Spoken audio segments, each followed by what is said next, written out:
saa 11 saa za asubuhi, wakati ambapo Maimai wanashambulia kambi ya jeshi hapa karibu na mji wa Nyamirima, lakini jeshi la Jamhuri ya Kidemokrasia ya Kongo linajiandaa. Silaha nzito zatumiwa.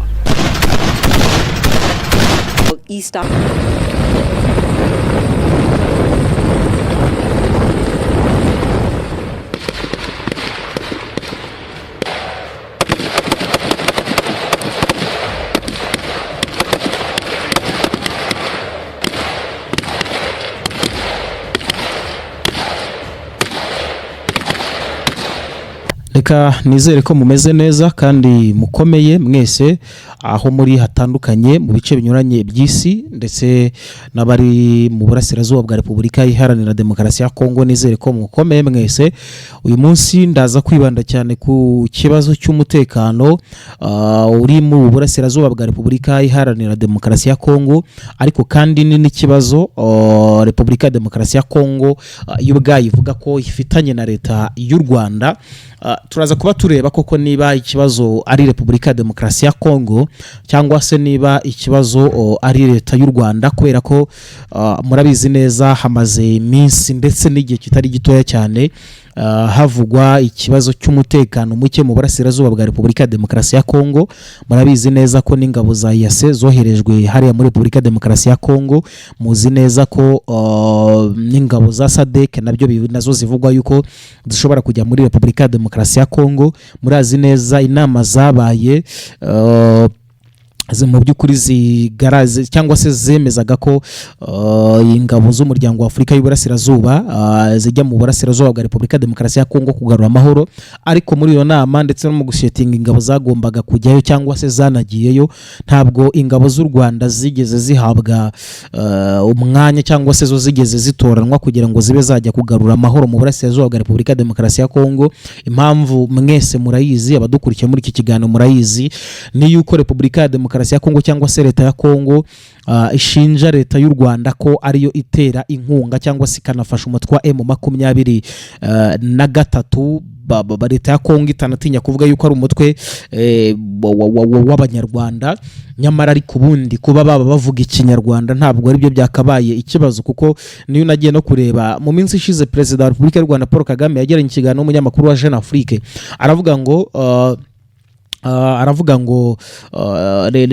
ntabwo ikibazo cyagakwiye kuvuga ngo nabavuga ikinyarwanda ngo bari aho ngaho bitwe ngo n'abanyarwanda. Ati no muri Uganda harimo abavuga ururimi rw'ikinyarwanda kandi mu by'ukuri ntibivuga yuko ari abanyarwanda, ahubwo bati bose bisanga mu gihugu kandi leta nimwe. Ibyo rero nibyo byananiye Repubulika ya Demokarasi ya Kongo cyangwa se guverinoma ya Kongo iyobowe na Antoine Felix Tshisekedi Chilombo. Turibuze kuza kugarukaho muri iki kiganiro.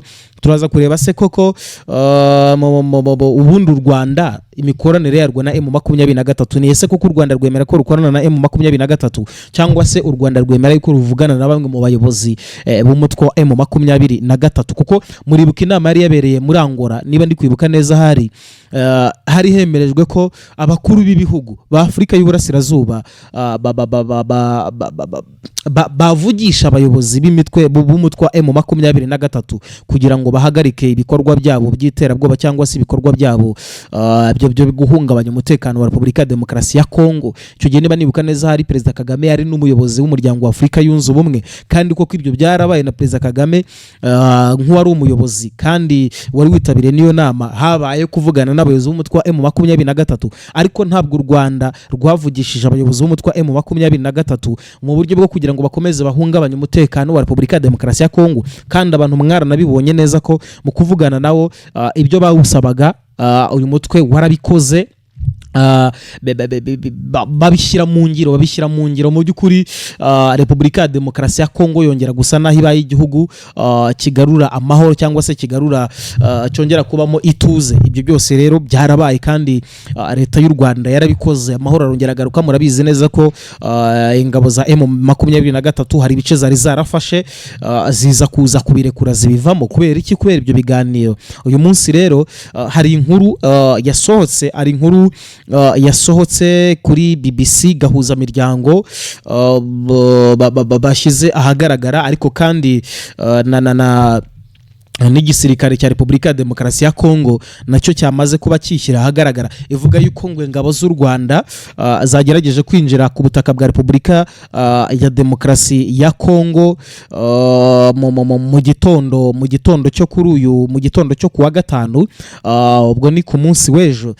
Ese ibi byo bimeze bite kuko ingabo z'u Rwanda nazo ntabwo ziragira icyo zibivugaho, ntabwo ziragira icyo zibigarukaho ngo zize kuza kugira ibintu bihambaye bivugaho. Turaza kuza kubireba muri iki kiganiro, wenda nibiza kuza kunkundira ndaza kureba gato yakwihirikwa ry'ubutegetsi mu gihugu cya Niger.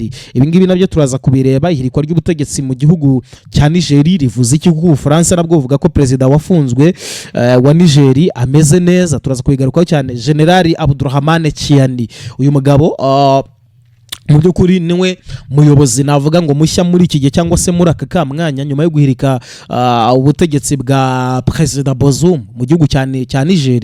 Ntabwo ari ubwa mbere muri Niger habaye ihirikwa ry'ubutegetsi, nabyo wenda turaza kuza kubireba, turaza kuza kubigarukaho turebe ibundi ihirikwa ry'ubutegetsi mu gihugu cya Niger ryabaye gute cyangwa se ryagiye rinakorwa rite. Byose nibyo turi buze kuza kureba muri iki kiganiro, ariko by'umwihariko topic yacu nyamukuru ni ukuza kureba imibanire y'u Rwanda ndetse na Repubulika Iharanira Demokarasi ya Kongo yagiye ikunda kuzamo agatotsi cyane mu myaka yagiye itambuka ndetse yewe kugeza n'uyu munsi wa none. Nabwo ibintu bikomeje gusa naho biba rudubi, bikomeje kujya ahatari heza, kandi nyamara turazi neza ko intambara ntabwo yubaka ahubwo intambara irasenya. Rero umwuka mubi hagati y'u Rwanda na Repubulika ya Demokarasi ya Kongo wo ukomeje gusa naho wiyongera cyane. Kubera iki? Leta ya Kongo ntabwo yumva uburyo umutwe M23 wari umutwe uri aho ngaho ukomeza kurwanya leta. Ko Repubulika ya Demokarasi ya Kongo murabizi neza ko n'uwari ambasaderi w'u Rwanda muri Repubulika ya Demokarasi ya Kongo yatashye shishi itabona. Wenda muranyemerera ndaza kugaruka by'umwihariko muri mu mwaka ushize wa 2022. Murabyibuka neza ko Repubulika ya Demokarasi ya Kongo yabujije uwari wagenwe nka ambasaderi wayo mu Rwanda gutanga impapuro zimwemerera ndetse inahamagaza wari muri izo nshingano mu buryo bw'agateganyo kuva mu Rwanda cyangwa se kukureka guhagararira Repubulika Iharanira Demokarasi ya Kongo mu Rwanda. Ibi byose byabaye nyuma y'aho iki gihugu cyari gihaye ambasaderi w'u Rwanda Vincent Karega, niba nibuka neza wenda turaza kwibukiranya nibyo ni Vincent Karega, cyari kimuye amasaha 48 ngo abe yavuye ku butaka bwa Repubulika Iharanira Demokarasi ya Kongo.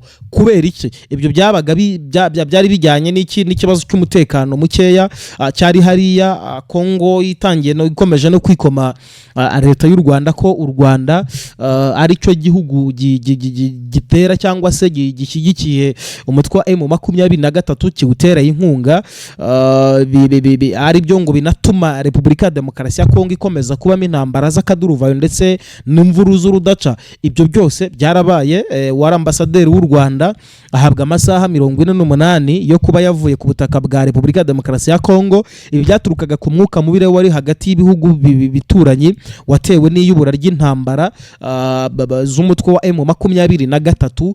Nyamara hari haciyeho igihe hasa naho hari agahenge muri iki gihugu.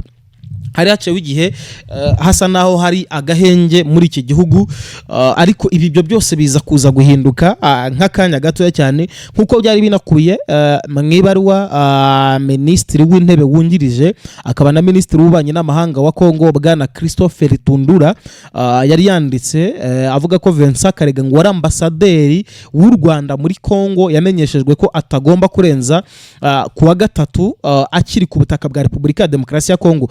Umwanzuro wari wafashwe n'inama y'inzego nkuru z'umutekano yari yowe na Perezida Felix Antoine Tshisekedi hari ku munsi wo kwa gatandatu, aho yanasabye guverinoma kwirukana ambasaderi w'u Rwanda. Nibaruwa kandi yasabaga ambasaderi wari wagenwe na leta ya Repubulika ya Demokarasi ya Kongo kwihagarara mu Rwanda kuba hagaritse gushyikiriza abategetsi b'u Rwanda impapuro zimwemerera kugeza hatanzwe andi mabwiriza. Ni mu gihe ubuyobozi cyangwa se n'umuyobozi mukuru ushinzwe ibikorwa bya ambasade ya Kongo mu Rwanda nawe yahamagajwe Kinshasa kuganirizwa nkuko iri tangazo ryarimo ribivuga. Ndagerageza wenda nse naho nza kuza kubigaruka cyane, ariko hagati aho hari n'amakuru yavugaga ko ngo akimara kumenyeshwa iyirukanwa rye hari ku munsi wo kwa mbere bwana Vincent Karega yasezeye kuri bagenzi be bakoranaga muri ambassade y'u Rwanda i Kinshasa. Nyuma uyu ahita afata ubwato bumwerekeza i Brazzaville muri Republika Demokarasi muri Congo Brazzaville, aho yagombaga gufata indege imucyura i Kigali mu Rwanda. Mu itangazo kubasuye Twitter ya Vincent Karega yashyizeho ifoto ngo ni souvenir avec mes collègues d'ambassade avant de quitter de Kinshasa. Nous sommes ensemble, ati merci pour tout. Mu by'ukuri asaga naho arimo ashimira abo basanzwe cyangwa se bari basanzwe bakorana muri ambassade y'u Rwanda muri Repubulika ya Demokarasi ya Kongo, ariko umwuka mubi warushijeho gukomeza kuba mubi hagati ya leta ya Kongo ndetse na leta y'u Rwanda ku bigendanye no kuba M23 uyu mutwe wari ukomeje kwigarurira ibice bitandukanye muri teritwari ya Rucuru, ari nako unasatira umujyi wa Goma, umurwa mukuru w'intara ya Kivu ya ruguru. U Rwanda rugashinjwa n'umuturanyi warwo gushyigikira izi nyeshyamba mu ntambara zihanganyemo n'igisirikare cya leta aricyo Fardc.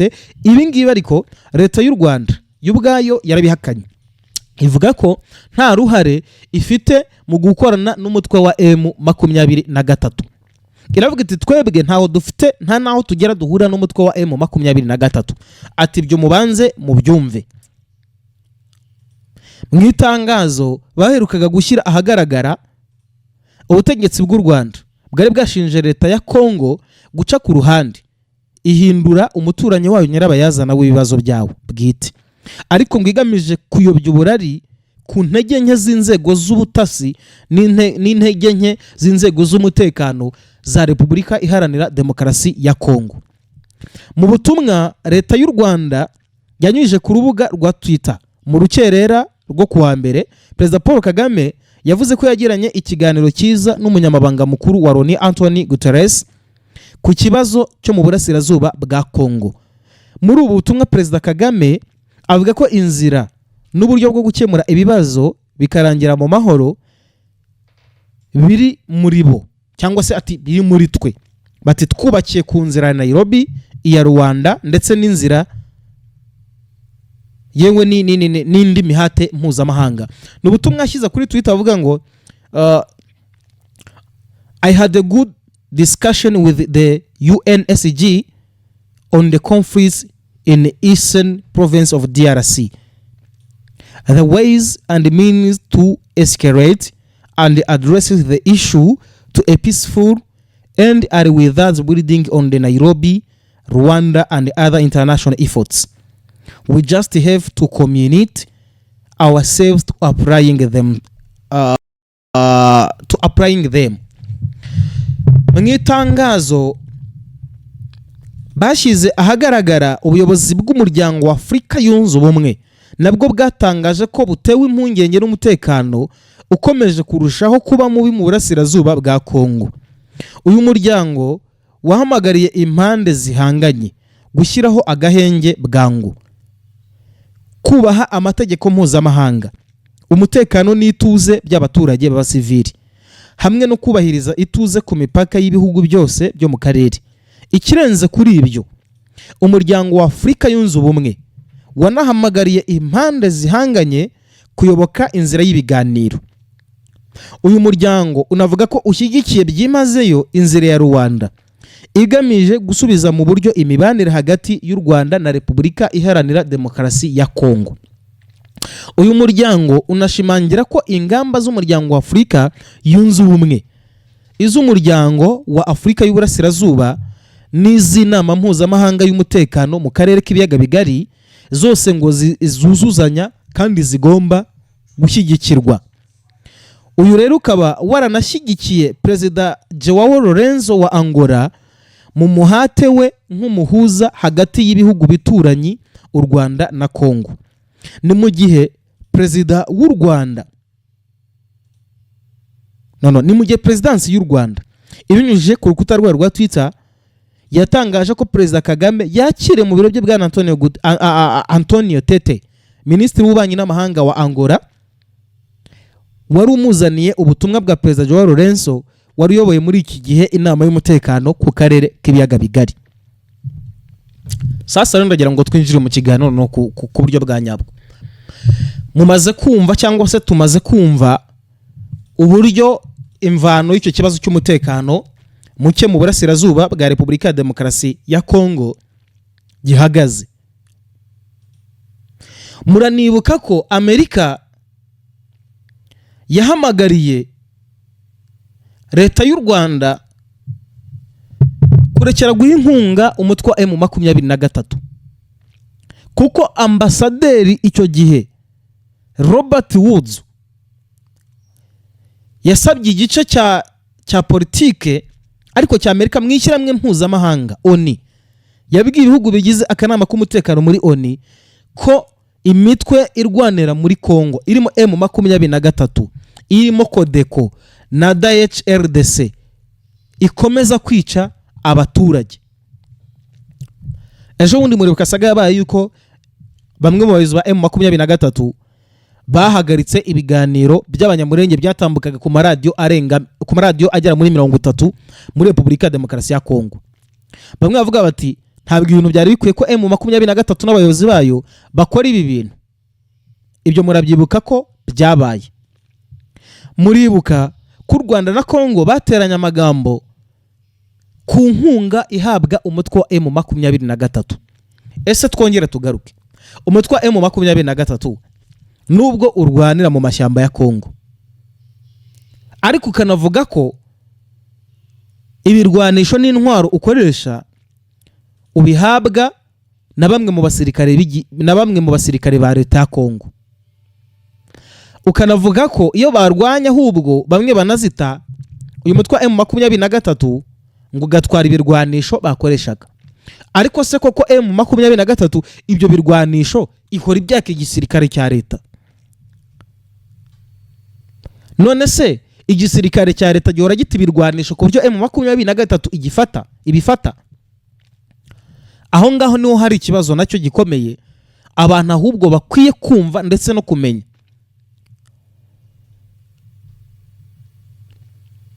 M23 ni umutwe witwara gisirikare, umutwe w'inyeshyamba ariko ugizwe n'abakongomani. Nigeze kwikomoza mu kiganiro Perezida Kagame yagiranye n'umunyamakuru wa Jeune Afrique, yabaje ati se koko mwamuha inkunga cyangwa se mwamukorana na M23? Wakwibaza uburyo u Rwanda ari rwo rushyirwa mu majwi cyane ntihagire ibindi bihugu bishobora gushyirwa mu majwi yuko bikorana n'umutwe wa M23. Kubera iki se u Rwanda ari rwo rushyirwa mu majwi cyane?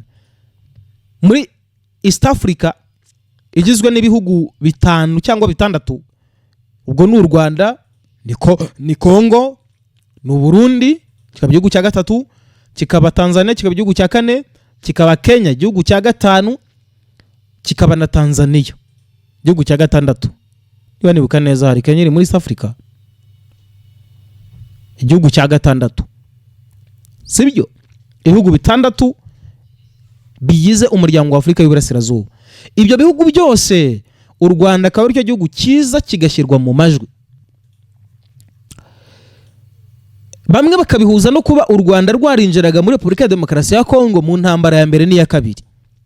Bakavuga bati ntabwo u Rwanda rwanyuzwe, niyo mpamvu rukomeza kwinjira ku butaka bwa Repubulika Iharanira Demokarasi ya Kongo. Munyemere mbasomere iyi nkuru y'uburyo u Rwanda na Repubulika ya Demokarasi ya Kongo byari binakomeje kwitana ba mwana kuko intandaro y'ibibazo by'intambara z'umutwe w'inyeshyamba za M23 zongeye kubura imirwano mu burasirazuba bwa Kongo. Ariko nongeye mbibutse ko M23 hari ibice yagiye ifatira birekura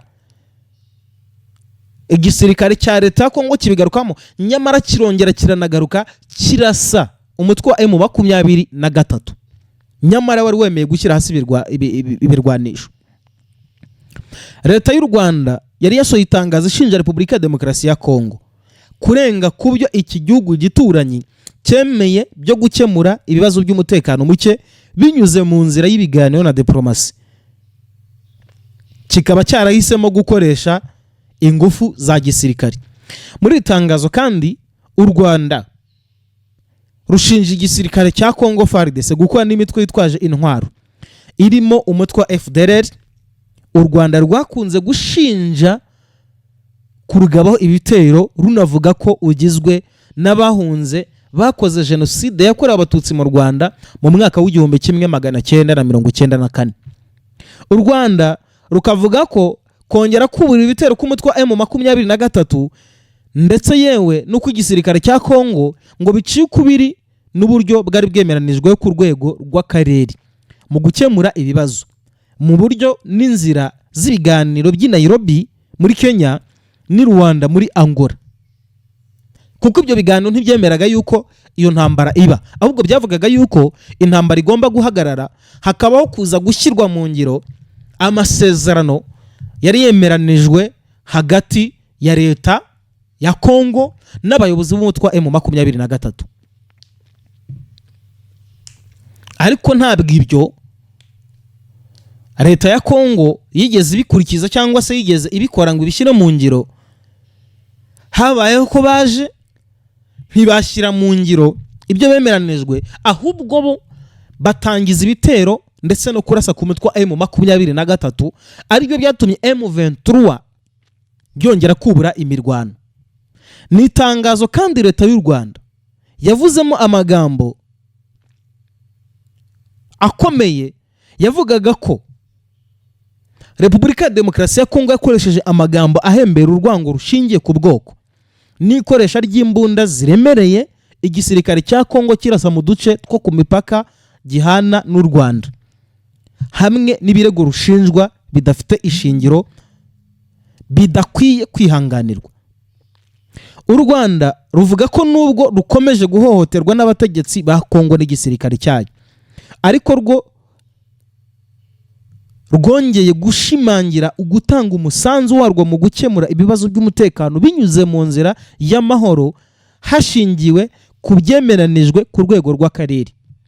Nyamara ruvuga ko rutazahwema kwamagana ugukomeza guhindurwa igitambo rutwererwa ibibazo bwite bya Repubulika ya Demokarasi ya Kongo. Perezida Kagame avuga ko ibibazo bya Kongo bidakwiye kubazwa u Rwanda, ahubwo ibyo bibazo bikwiye kuza bikabazwa abayobozi cyangwa se bikwiye kubazwa abanyekongo, kuko ni ibyabo n'igihugu ni icyabo. Nibo bantu ba mbere bagomba gukemura ibyo bibazo, cyangwa se bagomba kuvuga bati twebwe ibibazo tubikemure dute. Uyu munsi Perezida Kagame aravuga ngo ntabwo nzafata ibibazo abanyarwanda bafite mvuge ngo babitewe n'abakongomani, nk'uko abakongomani bavuga ngo ibibazo bafite ngo babitewe n'u Rwanda. Abantu mwibuka uburyo inama ya Berire yabaye yo gukata imipaka y'ibihugu muri Afurika. Abo banyamurenge bari hariya bazizwa yuko ari abo mu bwoko Tutsi, bakavuga ngo nabo mu Rwanda bavuga yuko banashyigikiwe n'u Rwanda, ngo banarwanirwa na leta y'u Rwanda. Abonga ubwo yari mu nama, Perezida Kagame n'abandi bayobozi yabajije Kisekedi ati, ese bwana Perezida, iyo urebye ubona abo banyamurenge cyangwa se abo bavuga ururimi rw'ikinyarwanda nabo bakurwanya ba M23, iyo urebye ubona ari abanyarwanda cyangwa n'abakongomani? Kisekedi arasubiza ati, ni abakongomani. None se niba ari abakongomani kuki baticara ngo bakemure ibibazo byabo?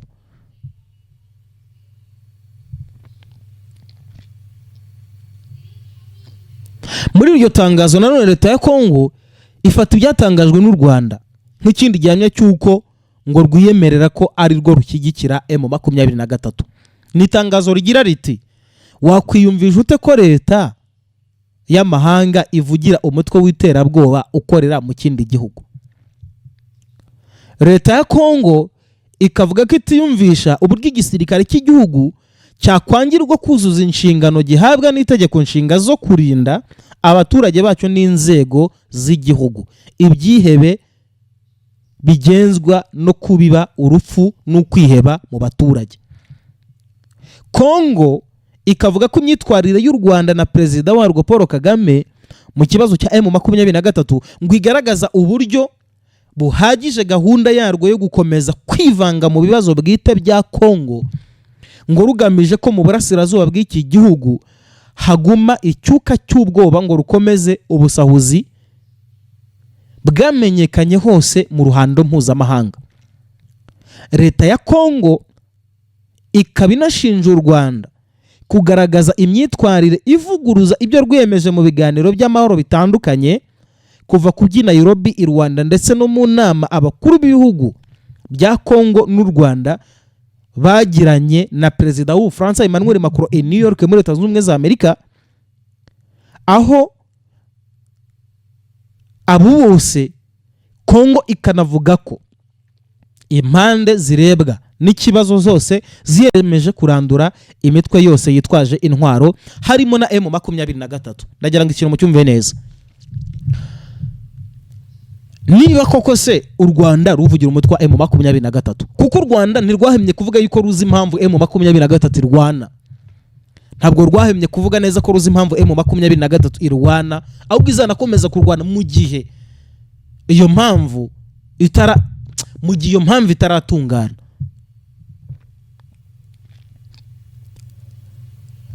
Ntabwo u Rwanda rwirengagiza yuko Repubulika ya Demokarasi ya Kongo igishyigikiye inacumbikiye yahaye rugari umutwe wa FDRL, inyeshyamba za FDRL nako mbabarire zasize zikoze jenoside yakorewe abatutsi mu Rwanda mu mwaka w'1994, kandi zahawe rugari, ubu zahawe ibikoresho, zihabwa n'imyitozo, yewe zinakorana n'igisirikare cya leta.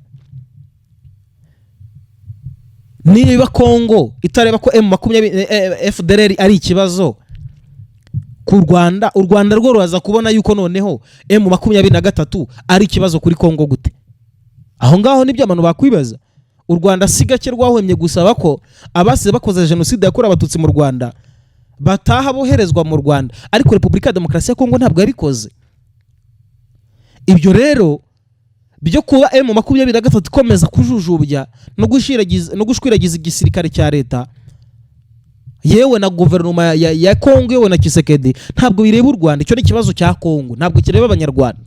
Abanyarwanda urugamba rwabo bararurwanye, bazi ko urugamba rumera, ariko kandi ntibanahwema no kwifuza yuko ibihugu byo mu karere bikomeza kurangwamo ituze n'amahoro. Niba u Rwanda rwafashe abasirikare ukabahereza muri Central Africa n'igipolisi, bagiye muri Sudan, bagiye Cabo Delgado, Haiti, baragiye no muri Benin, numvaga hari bishoboka yuko u Rwanda rwazohereza y'ingabo. Aho hose none se nuko u Rwanda rutifuza yuko ibyo bihugu bigira amahoro cyangwa ababituye bagira amahoro? Umuvugizi wa leta ya Kongo yashinje M23 kwiyitirira kurinda abaturage, ngo nyamara ahubwo abaturage benshi barahunze uyu mutwe kandi bakicwa bunyamaswa.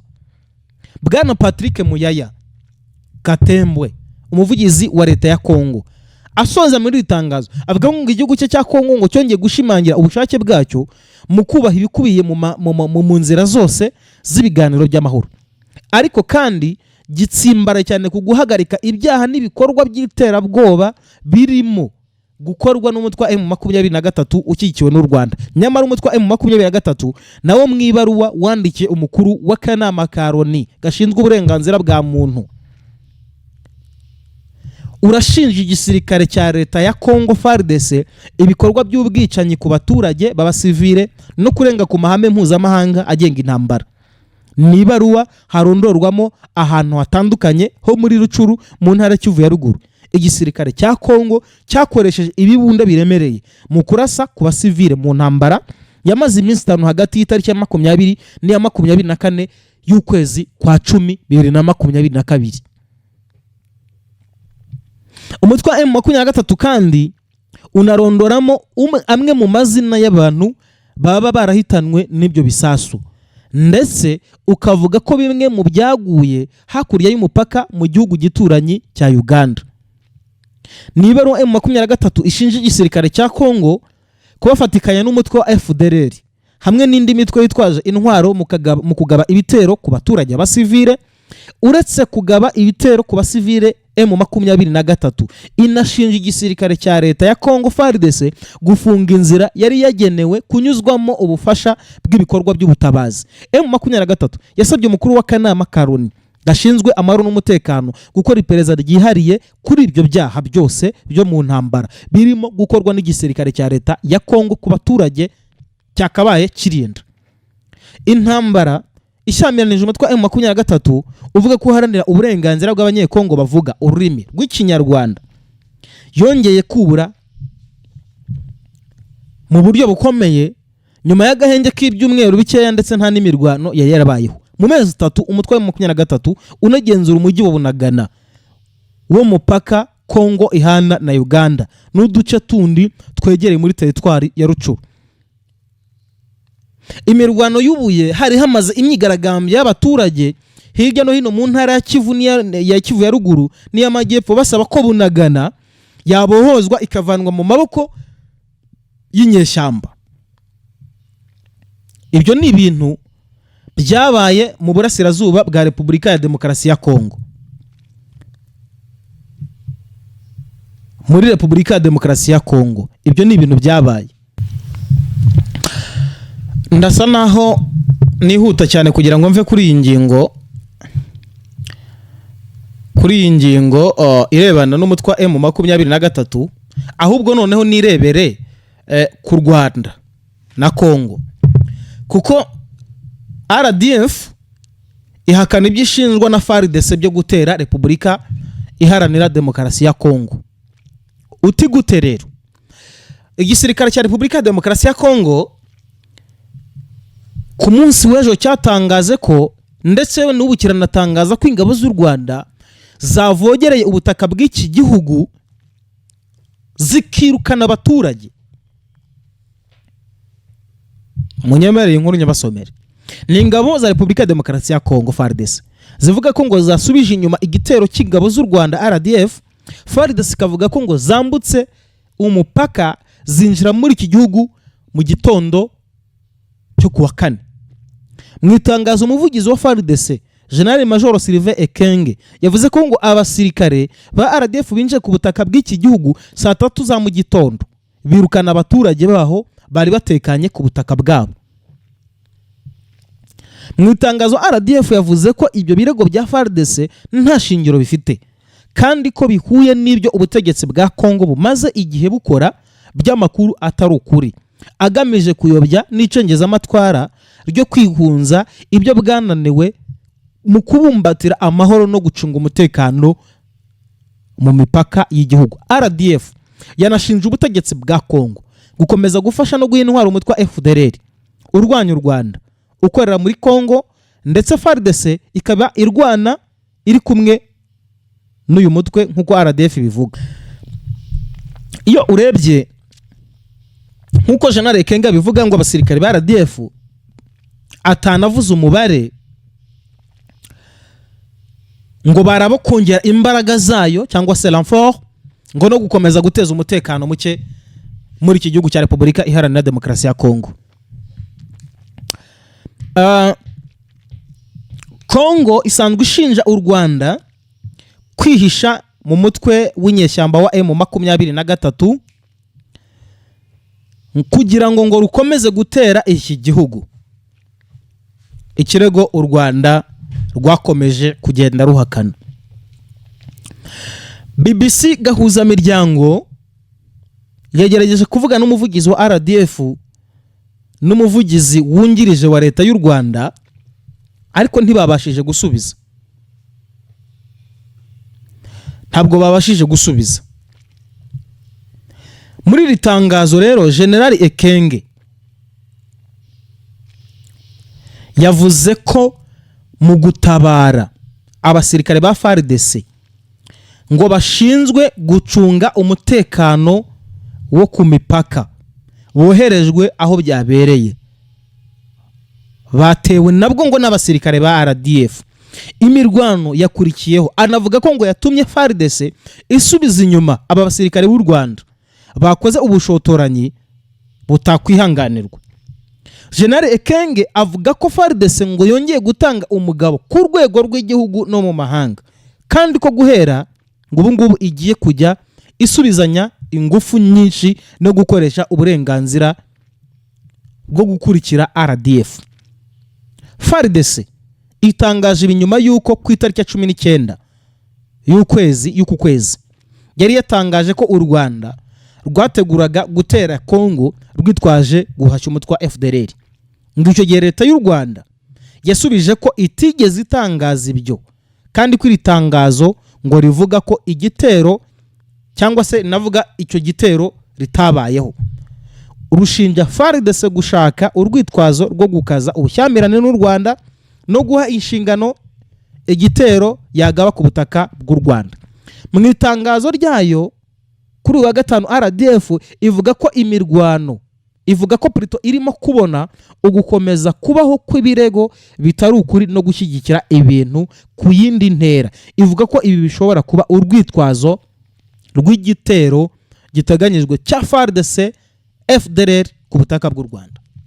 FARDC FDRL ku butaka bw'u Rwanda ni igitero bivuga ko aba bagabo bagomba ngo kugaba ku butaka bw'u Rwanda, ariko bagamije guhungabanya umutekano warwo, guhungabanya ubusugire bwarwo, ndetse no gukura abanyarwanda mu byabo.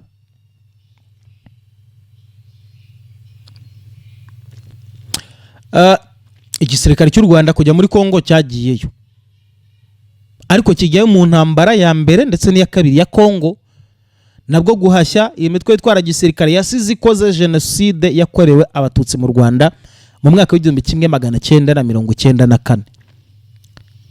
Uyu munsi Kongo ikaba ivuga ko ngo u Rwanda ruri muri Kongo, especially RDF, ku gufatikanya na M23, ngo u Rwanda rwitwaje ko ruri guhashya abarwanyi ba FDRL, kandi FDRL ifatikanije n'igisirikare cya leta FARDC. FARDC yabwa amategeko nande, FARDC habwa amabwiriza nande, ifite perezida wa Kongo Felix Antoine Tshisekedi, niwe uri aho ngaho uyoboye ibyo bintu byose. Ni nawe mu organizateri, kuko ntabwo igisirikare ntabwo cyaha amabwiriza, Ibyo rero biri mu bintu u Rwanda rukomeje kwamagana, runavuga ko rwose ibikorwa n'ibivugwa n'igisirikare cya leta ya Kongo atari byo, ahubwo ngo bigamije kugira ngo bashake urwitwazo rw'uburyo bagaba igitero ku Rwanda. Kuko M23 binavuga ko ngiri kugenzura ngo umupaka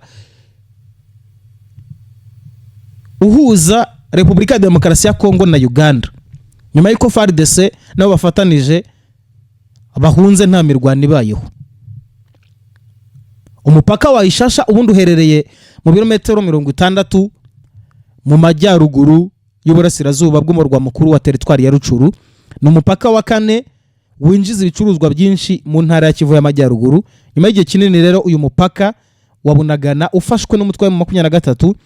Uwa Ishasha rero niwo wakoreshwaga cyane na leta ya Kongo mu kwinjiza ibicuruzwa bivuye muri Uganda. Amakuru avuga ko wafashwe nta mirwano nginabayeho, nk'uko ingabo za leta n'imitwe bafatanije irimo FDRL, Maimai, Kodeko, Nyatura ndetse na ACPRS yewe na Pareko bakuyemo akabo karenge, cyangwa se bavuze bati nta gahanga k'intambara n'amasasu dufite.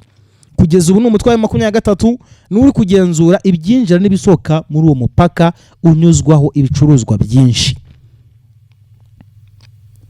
Nibyo naba mvuze kuri Repubulika ya Demokarasi ya Kongo n'u Rwanda ku mutekano ukomeje kuvugwa cyane mukeya mu burasirazuba bwa Repubulika ya Demokarasi ya Kongo. Ntabwo nagenda ntababwiye gatoya kuri Niger, kuri General Abdurrahman Chiani General Abdurrahman Chiani ubu niwe urimo uyobora igihugu cya Chad nyuma yo guhirika wari perezida w'igihugu cya Niger. Abo rero uyu mugabo aratangaza ko ari we ugiye kuramutswa igihugu cya Niger nyuma y'ihirikwa ry'ubutegetsi. Uyu mugabo azwi nka Omar Chiani, akaba ari nawe rwose watunganyije ifatwa ry'ubutegetsi uhereye ku munsi wo kuwa gatatu rwose w'icyumweru turimo dusoza, ubwo abasirikare barinda umukuru w'igihugu yari ayoboye bafataga Perezida Bazoum. Ibi rero bisa naho bihinduye isura y'ubutegetsi, ndetse habaho uguhangana ku butegetsi no kurwanira ubutegetsi kwa mbere mu mateka ya Niger kuva yaronka ubwigenge mu mwaka w'1960. mbere ariko Muhammadu Bazoum byibazwa uburyo ubuzima bwe bumeze n'uburyo byifashe, akaba agifungiye muhira n'abari bashinzwe kumurinda. Irikwa ry'ubutegetsi rero mu gihugu cya Niger rivuze byinshi kuri uyu mugabane wacu wa Afrika, kuko si ubwa mbere muri Niger ubutegetsi buhiritswe bugakurwa bugafatwa n'igisirikare. 2011 byigeze kuba nabwo ubutegetsi bufatwa n'igisirikare bwarahiritswe buza kongera kugarwaho ubutegetsi bw'abasivile.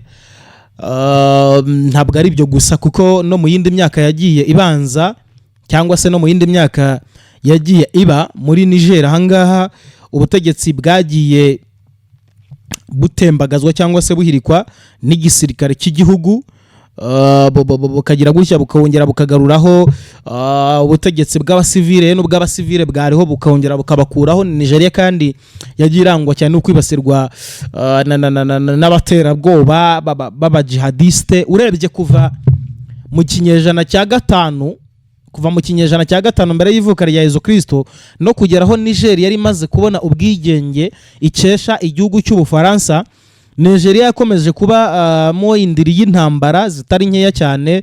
Ari nk'intambara yo muri Maroc niba nibuka neza, nayo yabaye intambara ikomeye cyane. N'igihugu kivuga ururimi rw'igifaransa, kivuga icyarabu, bavuga ururimi rwitwa Bodoma, rwitwa Forforde, rwitwa Gourmanche, bavuga ururimi rwitwa Hausa, rwitwa Kanuri, bavuga urwitwa Zarma, bavuga Gisongayi, bavuga urwitwa Tamasheke ndetse na Tasawak cyo kimwe na Teb. Ni igihugu kimaze imyaka itari mike kibonye ubwigenge hafi 63 yose itambutse.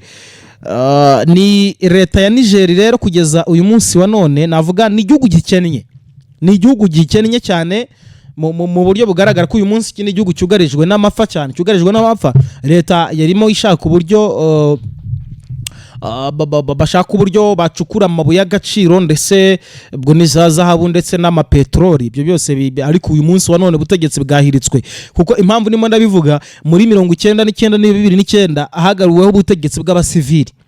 Muri 1996 nibwo habayeho military intervene to take power again, igisirikare cyongeye kwigarura ubutegetsi cyangwa cyongeye gufata ubutegetsi. Muri 1990 kugera 95 nibwo habaye kwishyura ukwizana kw'abatuarege mu majyaruguru ya Niger. Ibyo ngibyo wenda kubiza amateka murabyibuka. Muri 1991 murabyibuka yuko habayeho amatora y'amashyaka ahuriho menshi mu gihugu cya Niger. Muranabyibuka yuko muri 2010 aribwo havuguruwe itegeko nshinga, habaho na referendum mu 2011 hajyaho ubutegetsi bwa gisivile bwayuriwe na Mamadou Isufa waje kwa perezida. Murabyibuka 2015 haba kudeta hirikwa ry'ubutegetsi rya perezida Isufu. Hanyuma 2021 habayeho nabwo kudeta imaze kuba, habaho amatora ya Muhammadu Bazoum nayo yabaye 2023 nabwo harongeye habaye kudeta, harongeye haba ihirikwa ry'ubutegetsi muri iki gihugu cya Niger. Urumva iyo myaka yose urwo ruhererekane yose kansi yose muri Niger habaho ihirikwa ry'ubutegetsi rya hato na hato ritavugwaho rumwe muri Afrika. Hangaha abantu bibaza batese uyu mugabane wa Afrika uzakomeza kubigwa intambara, uyu mugabane wa Afrika uzakomeza kuba wihirikwa ry'ubutegetsi, kuko ihirikwa ry'ubutegetsi rikozwe ku mugabane wa Afrika bishyira mu kaga, bishyira mu kato gakomeye abaturage, kuko uyu munsi hari icyoba cy'intambara, hari icyuka cy'intambara n'umwuka mubi ushobora kuza gututumba nyuma yo kuba ubu butegetsi bumaze guhirikwa mu gihugu cya Guinea. Ibyo byose rero abantu iyo babireba cyangwa se iyo twicaye tugasesengura, iyo twicaye ibyo bintu tukabireba mu ndorerwamo yacu dukoresha tukagira gute, hari aho tubona umugabane wacu wa Afurika urimo ugana hatari heza, hashyira mu kaga abanyafurika, hashyira mu kaga abanyagihugu. Ibyo rero tuzahangana nabyo dute, ibyo tuzarwana nabyo dute? Nukuba Afurika ubundi tugomba kunga ubumwe. Ese ubundi igisirikare kitayoboye igihugu ntabwo cyakumva kinyuzwe? Ubutegetsi ukavuga abasivili cyangwa abasivili bo bayoboye igihugu ariko bagakora iby'igisirikare gisaba, ibyo bitwaye iki? Ko nta kintu na kimwe bihungabanya, ko nta kintu na kimwe bishobora kwica ku mutekano n'ubusugire n'ubukungu bw'igihugu n'iterambere ry'igihugu. Rero nibyo navuga kwihirikwa ry'ubutegetsi mu gihugu cya Niger, ariko icyo nifuza ngewe nuko umutekano ukomeza kurangwa hariya muri Niger, ariko yewe ntasize na Repubulika Iharanira Demokarasi ya Kongo, kuko ibibazo birakomeye kandi ibibazo byugarije Repubulika ya Demokarasi ya Kongo ni ibibazo abantu tudakwiye kwihunza, ahubwo natwe nubwo turi abanyamakuru ariko nitwe bantu ba mbere buriya dukwiye kugena mu bitangazamakuru dukoraho cyangwa se dukorera, tukavuga tuti ibintu byagakwiye kugenda gutya, kuko buri tangazamakuru riri mu bya mbere bitiza umurindi ibintu nk'ibyo ngibyo bigiye bitandukanye. Nicaye nkavuga ngo 23 irazimaze ingabo za Kongo, u Rwanda gutya deja urumva niki tugomba kwicara tukabara inkuru ko ziri, inkuru tukayivuga ukwiri, ariko tudashizemo gusigiriza ndetse cyangwa se ngo tuzanemwe amarangamutima yacu. Mwakoze cyane, reka mbashimire bw'ibitekerezo byanyu nabido hasi aho ngaho muri comment. Reka nshimire cyane Abraham Mugisha warundi hafi cyane kuri kamera, twabanye nawe muri iki kiganiro. Ubwo ibiganiro byacu byo nakagaruka, ariko amahoro nituze ubundi nicyo kintu cya mbere abantu tuba dukwiye kurwana nacyo, tuba dukwiye kurangamira.